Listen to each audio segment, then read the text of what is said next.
Hope you're ready. It'll be here any minute.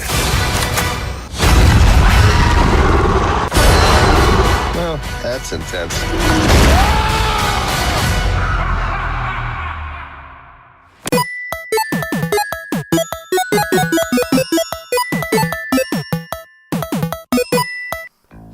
What up, nerds? I'm back. I am back with an unscripted review, my thoughts purely on Guardians of the Galaxy Volume 2. Took a while, I know. For all of you who missed this, I am deeply sorry. Not a whole lot of movies I actually wanted to go see, though, in the past little while. The last one we did of this was Ghost in the Shell, I realized that. So, we're going to do the same as we've always done, non-spoilers and spoilers.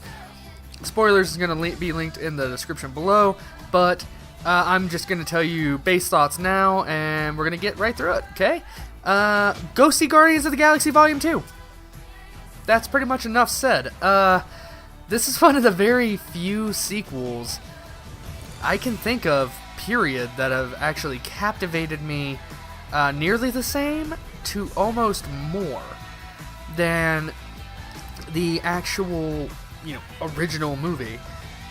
Each character was extremely well done, and you need to watch the first one, and if you haven't, shame on you. Just shame on you. How dare you? Show this series some respect. You go learn about Star-Lord and Gamora and Drax and Rocket and Groot. Now! Go watch the first one, then go watch this movie, because shame on you for not seeing the first one. This movie was awesome. It is so awesome. I thought the trailers had pretty much spoiled a lot of the movie, and I was never so glad to be wrong in my life. This movie, there's not a whole lot I can say except go see it, because I feel like I'm spoiling a lot of it if I actually talk about it. I do got something.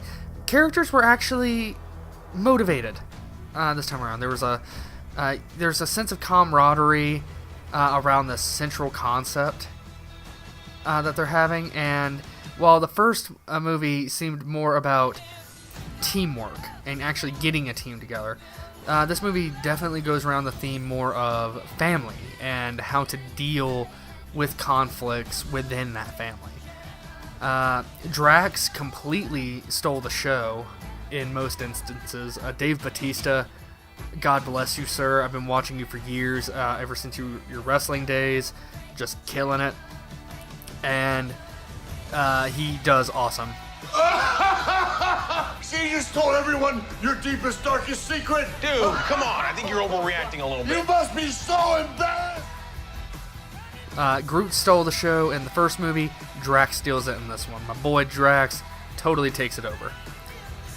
Which reminds me, Baby Groot definitely used a lot for awe value. And when I say awe value, that means whenever you see a character's face, it makes you go, aww. And that's about it. There's one or two times where Groot has very, very good story progression, but he's a baby. They're usually just trying to protect him at some points, or just leave him to the side. It's fine. What I'm most surprised about is all the other characters of the team got massive, in-depth development.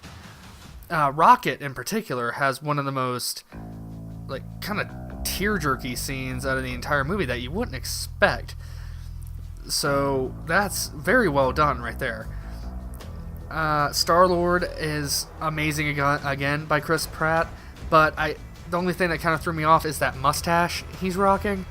A little too late 70s, early 80s for me. Guys, it's a little much. If you're not a fan of meh facial hair, you're probably gonna be thrown off by that one. But that aside, his performance is fantastic. Zoe Saldana as Gamora absolutely kills it.